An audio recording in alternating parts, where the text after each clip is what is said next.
पुण्याचा पृथ्वीराज मोहोळ ठरला 67वा महाराष्ट्र केसरी, तर अंतिम सामन्यामध्ये महेंद्र गायकवाडनं मैदान सोडल्यामुळे पंचांकडून पृथ्वीराज मोहोळ विजयी घोषित। महाराष्ट्र केसरीची गदा खांद्यावर घेणं प्रत्येकाचं स्वप्न असतं। आज माझ्या वडिलांचं स्वप्न पूर्ण झालंय। विजयानंतर पृथ्वीराज मोहोळची TV9 मराठीला प्रतिक्रिया। शिवराज राक्षे महेंद्र गायकवाडचं 3 वर्षांसाठी आता निलंबन। पंचांना लाथ मारल्याप्रकरणी राक्षेवर कारवाई। अरेरावीची भाषा वापरल्यामुळे गायकवाडचं निलंबन। महाराष्ट्र कुस्तीगीर परिषदेचे अध्यक्ष रामदास तडस यांची माहिती। पाडिया पार्क मैदानावर अंतिम लढतीच्या निकालानंतर गोंधळ, तर हा गोंधळ घालणाऱ्या महेंद्र गायकवाडच्या समर्थकांवर पोलिसांचा सौम्य लाठीचार्ज। मॅट विभागाच्या अंतिम लढतीमध्ये गोंधळ, तर डबल महाराष्ट्र केसरी शिवराज राक्षेनं पंचांना लाथ मारली। शिवराज राक्षेला चुकीच्या पद्धतीने पराभूत केल्याचा काका पवारांचा आरोप। मी ट्रिपल महाराष्ट्र केसरी होईन म्हणून अन्याय, माझी पाठ टेकली असेल तर पराभव मान्य करतो। शिवराज राक्षेची प्रतिक्रिया। माझा मुलगा खोटं बोलणार नाही, तर तिसऱ्यांदा महाराष्ट्र केसरी होण्यासाठी त्यानं देवाकडे साकडं घातलं होतं। शिवराजच्या आईची भाऊक प्रतिक्रिया। तर तिथे काय गोंधळ झाला मला सांगता येणार नाही। शिवराजच्या वडिलांची ही प्रतिक्रिया। पंच काहीही निर्णय देऊन बाजूला होतात। आम्ही कुस्तीसाठी वर्षभर मेहनत करतो, आमची मेहनत पंचांना माहिती नसते। शिवराजची आक्रमक प्रतिक्रिया। तर शिवराजच्या कुस्तीचा पंचांचा निर्णय अमान्य, पंचांनी जाणून बुजून चुकीचा निर्णय दिला। ज्येष्ठ प्रशिक्षक काका पवारांची प्रतिक्रिया। रिप्लेमध्ये दिसतांचा निर्णय चुकलाय, पंचांचे निर्णय मान्य नसतील पण खेळाडू वृत्ती ठेवायला हवी। महाराष्ट्र राज्य कुस्तीगीर संघटनेचे कार्याध्यक्ष संदीप भोंडवे यांची प्रतिक्रिया। आपली कुस्ती बदनाम होता कामा नये, महाराष्ट्रातील कुस्ती आणखी मोठी करायची आहे। मुरलीधर मोहोळांची प्रतिक्रिया।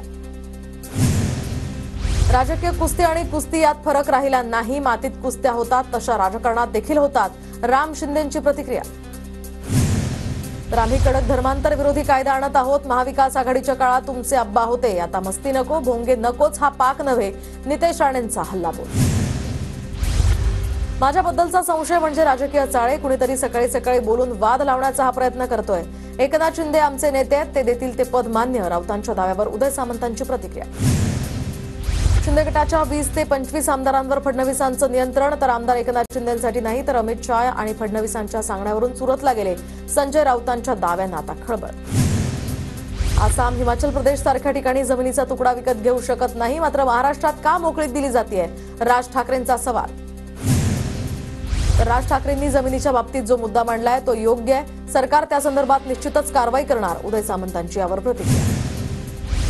मुख्यमंत्रीपद न मिळाल्यामुळे शिंदे समाधी अवस्थेत, असं शिवसेनेच्या आमदारांनाच सांगितलं। सामनातून खळबळजनक गौप्यस्फोट, पक्षातील फोन टॅप केले जात असल्याचाही शिंदेंचा संशय, सामनातून दावा।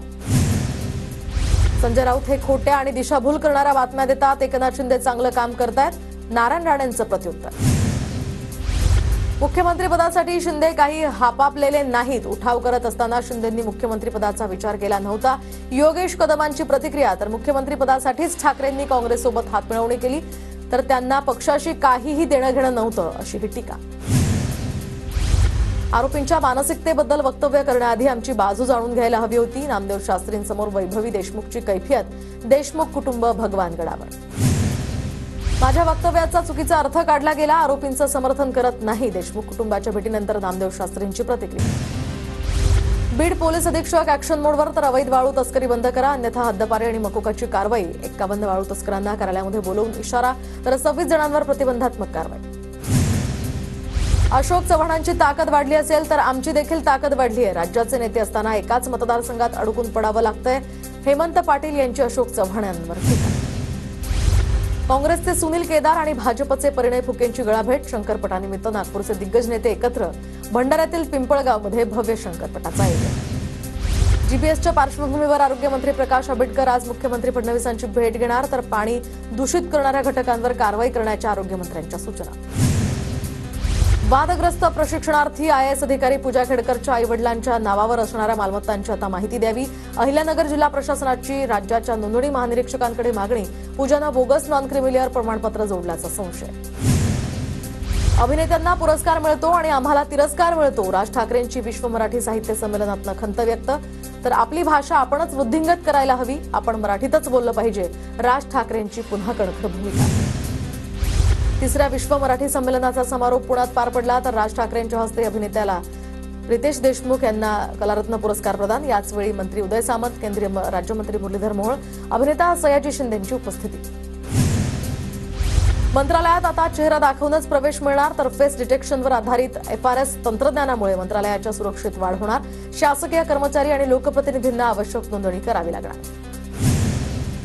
MMRDAच्या पायाभूत सुविधा प्रकल्पांना अर्थबळ, तर 12,000 कोटींच्या कर्जासाठी राज्य सरकारची हमी प्रकल्प योजना। आता हा प्रकल्प वेगानं मार्गी लागणार। मुंबई महापालिकेच्या गहाळ फायलींची आता चौकशी होणार। कॅगचा आदेश, वॉचडॉग संस्थेच्या तक्रारीची दखल, 15 दिवसात चौकशी करून अहवाल देण्याचे कॅगचे निर्देश। ठाण्यामध्ये अर्थसंकल्पात आखणीमध्ये आता नागरिकांचाही सहभाग। ठाणे महापालिकेनं मागवल्या नागरिकांकडून सूचना। माझ्या नजरेतनं ठाणे या उपक्रमांतर्गत यंदाही नागरिकांच्या सूचनांवर अंमलबजावणी होणार। जानेवारी महिन्यात 12,249 घरांची विक्री, तर नवीन वर्षाची सुरुवात सकारात्मक। 13 वर्षातील जानेवारीमधील घरविक्रीचा हा उच्चांक। MMRDAच्या अखत्यारीतील विकास परवानग्या आता ऑनलाईन मिळणार। 1 फेब्रुवारीपासून विकास कामांसाठीच्या परवानग्या ऑनलाईन देण्यासंबंधीची प्रणाली कार्यान्वित। तर PMRDA राबवणार नवी नदी सुधार योजना, तर मुळा आणि मुठा नदी सुधार योजना राबवण्यासाठी प्राधिकरणाकडून सल्लागार समिती सुद्धा नेमण्याची प्रक्रिया सुरू। मुंबईमध्ये मुक्कामी असलेल्या थंडीची तीव्रता आता वाढणार, तर पुढील तापमानात घट होणार असल्याचा हवामान खात्याचा अंदाज। किमान तापमानात 13 अंशांपर्यंत या ठिकाणी ते तापमान जाण्याची शक्यता। पुण्याच्या कोंढवा परिसरात वर्क फ्रॉम होमचं आमिष दाखवत तरुणाची 24 लाखांची फसवणूक। कोंढवा पोलीस ठाण्यात या संदर्भात गुन्हा दाखल। पुण्याच्या गोखलेनगरमध्ये मुलीला लग्नाची मागणी घालणाऱ्या एका व्यक्तीला बेदम मारहाण करत हत्या, तर चतुर्शृंगी पोलिसांकडून चौघांविरुद्ध गुन्हा दाखल। 45 वर्षीय मृत व्यक्तीकडून आरोपीच्या मुलीशी लग्नासाठी विचारणा। पोलीस शिपायाकडून महिलेला लग्नाचं आमिष दाखवून फसवणूक। पुण्याच्या समर्थ पोलीस ठाण्यामध्ये गुन्हा दाखल। पोलीस उपायुक्त संदीप सिंग गिल यांच्याकडून आता शिपायाचं निलंबन करण्याचे आदेश। मागणी वाढल्यामुळे पापलेट आणि रावसचे भाव तेजीत, तर पुण्याच्या गणेश पेठमधील घाऊक मासळी बाजाराच्या तुलनेत ही आवक कमी। यासह मटण आणि चिकन तसंच अंडी यांचे दर मात्र स्थिर। आवक वाढत असल्यामुळे तुरडाळ आणि हरभरा डाळीतील घसरण सुरूच, तर गेल्या काही दिवसांपासून साखरेची भाववाढ सुरू। शेंगदाणा तेलाच्या भावात सुद्धा डब्यामागे 100 रुपयांची घट। घाऊक बाजारात लसूण, काकडी, ढोबळी मिरची या फळभाज्यांच्या दरात घट, तर छत्रपती शिवाजी महाराज मार्केट यार्डामध्ये 90 ट्रक फळभाज्यांची आवक वाढल्यामुळे दर घसरले।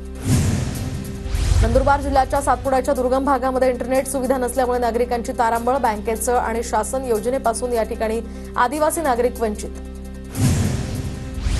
नंदुरबार जिल्ह्यामध्ये नादुरुस्ती बसेसची संख्या वाढली। प्रवाशांकडून आता खासगी ट्रॅव्हल्समध्ये प्रवास, ट्रॅव्हल्सकडून प्रवाशांची लूट सुरू।